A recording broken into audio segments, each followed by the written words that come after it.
Amidst the growing global calls to dial down the tensions, Iran's president has taken a different route.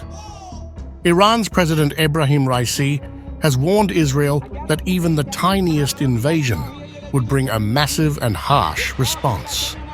This comes at a time when the tinderbox region is already bracing for potential Israeli retaliation after Iran's attack over the weekend.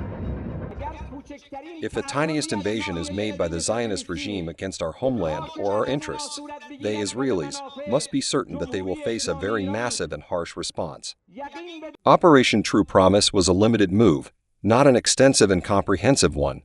If it were to be an extensive and comprehensive attack, supporters of the Zionist regime would have seen that nothing would remain from that regime. President Ebrahim Raisi spoke Wednesday at an annual army parade that was relocated to a barracks north of the capital, Tehran, from its usual venue on a highway in the city's southern outskirts. Iranian authorities did not explain its relocation, and state TV did not broadcast it live, as it has in previous years. Israel had warned Iran multiple times about the consequences of its attack, with over 300 drones and missiles. Ebrahim Raisi's statement is a response to those warnings. IDF is determined to send a strong message to the world that they are neither backing down nor ill-prepared to mount a fiery retaliation. Firing 110 ballistic missiles directly to Israel will not get scot-free. We will respond in our time, in our place, in the way that we will choose. Following 99% interception of the 13th of April barrage of over 300 drones and missiles, Israel's Air Force released footage of dramatic moments of the interceptions and how the operation was conducted from a centralized command center. On Saturday night, Israel's fighter jets, aerial defense batteries, and partners from foreign countries intercepted hundreds of aerial targets aimed at the territory of the State of Israel. The management of the aerial situation was carried out in the Aerial Control Unit and Israeli Air Force Operations Center. The control units and the control desk in the Operations Center are responsible for the routine protection of the State of Israel's skies, maneuvering between the intelligence assessments and the aerial situation to management of fighter jets.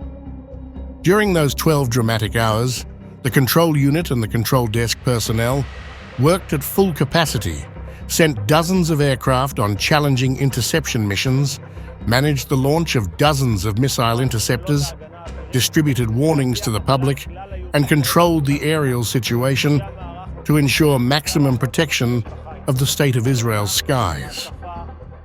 Ever since the attack, Israel's forces remain high alert and high level of preparedness.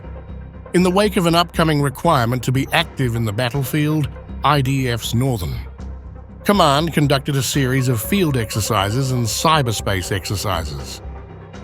The Northern Command, the J6 and the Cyber Defense Directorate practiced the deployment of soldiers and the use of technological means in the entire sector.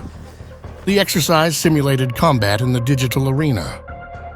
The Command HQ trained the reservists based on operational plans and cooperation between the various arrays in the command to prepare operational responses for every potential scenario.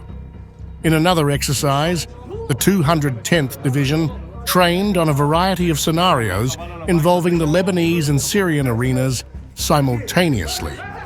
In the exercise of the 282nd Armored Brigade, the artillery soldiers trained swiftly transitioning from routine to a state of emergency as part of ensuring preparedness for a variety of scenarios in the north.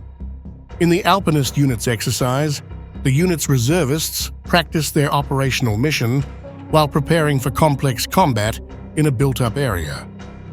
A day after issuing a warning to Iran, Israel's Chief of the General Staff, LTG Herzi Halevi, visited the Arrow Aerial Defense System Battery of the 136th Battalion in the Aerial Defense Array with the commanding officer of the Aerial Defense Array, BG Gilad Biran. During the visit, the Chief of the General Staff spoke with the soldiers of the battalion, both on regular and reserve duty, who took part in the interception of surface-to-surface missiles in the Iranian attack against Israel as part of the Iron Shield operation. Meanwhile, Israeli air forces also continued targeting Hezbollah and Hamas targets in southern Lebanon and Gaza, respectively. Overnight, IAF fighter jets struck a series of Hezbollah terror targets in southern Lebanon, including military sites and compounds in the areas of Qiyam, Mansouri, Alma el-Chaib, and Yatta in southern Lebanon.